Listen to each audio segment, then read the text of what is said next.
नमस्कार, मैथिली पाठशाला में आप सभी का स्वागत है। मैं हूँ वंदना झा। प्रणाम। मैथिली पाठशाला में अहाँ सब गोटेक स्वागत अछि। हम छी वंदना झा। आज हम फिर से रंगों के नाम पर आधारित वाक्यों को बोलने का अभ्यास करेंगे। आए हम सब फिर से रंग के नाम पर आधारित वाक्य के बजबाक अभ्यास करबे। दूध सफेद रंग का होता है। दूध के रंग उज्जर होई छे। पेड़ पौधे हरे रंग के होते हैं। गाछ वृक्ष हरियर रंगक होय छे। यह हरी मिर्च है। ये हरियर मिर्चाई छे। काले रंग का जूता मैंने पहना है।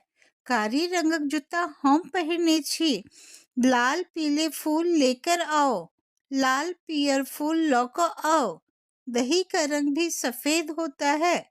दही के रंग से हो उज्जर होय छे। मेरे पास गुलाबी घड़ी है। हमरा लग गुलाबी घड़ी अछि। आज बस इतना ही। फिर अगले अध्याय में। आए बस इतबे। फिर अगला अध्याय में। धन्यवाद। प्रणाम।